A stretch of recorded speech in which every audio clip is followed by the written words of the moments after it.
સુરત પાંડેસરામાં પારસ print મિલને જીપીસીબીની notice. સાફ સફાઈ દરમિયાન 4 કામદારોના મોત થયા હતા। જીપીસીબીએ મિલને ક્લોઝર નોટિસ ફટકારી છે।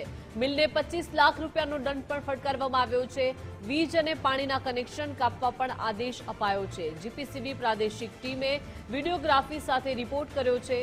ગાંધીનગર જીપીસીબી ચેરમેને રિપોર્ટ આધારે કાર્યવાહી કરી છે। મશીનરી બદલે કામદારોને ટેન્કમાં ઉતાર્યા હતા। માલિક મનીષ જૈન સામે હજુ પણ કાર્યવાહી નથી થઈ। માત્ર કોન્ટ્રાક્ટરની ધરપકડ થઈ છે। માલિક હજુ મુક્ત છે। વધુ માહિતી સાથે સંવાદદાતા રાકેશ જોડાઈ ગયા છે। રાકેશ, સુરત પાંડેસરામાં જે પારસ પ્રિન્ટ મિલમાં હવે જીપીસીબીએ નોટિસ ફટકારી છે। સાફ સફાઈ દરમિયાન 4 કામદારોના મોત થયા હતા, પરંતુ હવે આ સમગ્ર ઘટનાને લઈને સવાલ એ થઈ રહ્યો છે કે માલિક હજુ મુક્ત કેમ છે? બિલકુલ, ખૂબ જ તંત્રની કામગીરી સામે સવાલ એટલા માટે ઉપસ્થિત થઈ રહ્યા છે કારણ કે 5મી માર્ચના રોજ પાંડેસરા જીઆઈડીસીમાં આવેલી પારસ પ્રિન્ટ મિલની અંદર જે પ્રમાણે એટીપી કેમિકલ ટેન્ક સાફ સફાઈ માટે ઉતરેલા 4 કામદારોના કરુણ મોત થયા હતા અને આ ઘટના બાદ પાંડેસરા પોલીસે માત્ર કોન્ટ્રાક્ટરની ધરપકડ કરી છે, જ્યારે મિલ માલિકો સામે હજી પણ કોઈ પગલાં ભરવામાં આવ્યા નથી।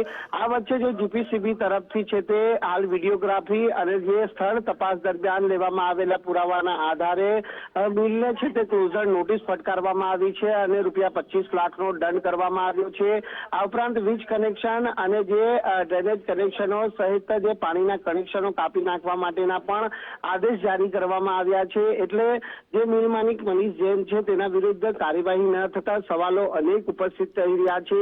સુપ્રીમ કોર્ટ અને પાલિકાની સ્પષ્ટ ગાઈડલાઈન છે કે આ પ્રમાણેની કેમિકલ ટેન્ક સાફ સફાઈ કરવી હોય ત્યારે સ્વાભાવિક રીતે જે મશીનરીનો ઉપયોગ કરવાનો હોય છે, પરંતુ અહીં ગાઈડલાઈનનો તો ભંગ થયો જ છે, પરંતુ જે લેબર કાયદાનો પણ છે તે ક્યાંક અહીં ઉલ્લંઘન કરવામાં આવ્યું છે અને તે જ કારણ છે કે આ સમગ્ર કેસની અંદર હજી સુધી જે તંત્ર તરફથી જે મિલ માલિકો સામે કાર્યવાહી થવી જોઈએ તે કરવામાં આવી નથી અને તેને લઈને તંત્રની કામગીરી સામે સવાલો અહીં ઉપસ્થિત થઈ રહ્યા છે। એટલે માત્ર હાલ ક્લોઝર નોટિસ છે તે ફટકારી અને સંતોષ માની લેવામાં આવ્યો છે। તે ક્લોઝર નોટિસ પણ ગાંધીનગર જીપીસીબીના ચેરમેનના આ સમગ્ર બાબત જ્યારે ધ્યાને આવી છે તે બાબતને ગંભીરતાપૂર્વક લેવામાં આવી છે, ત્યારે પાંડેસરા પોલીસ પણ આ મામલાને ગંભીરતાપૂર્વક લઈ મિલ માલિકો સામે કાર્યવાહી કરી મૃતકના પરિવારજનોની માંગ છે। જી રાકેશ, આભાર વિગત સાથે જોડાયા તે બદલ।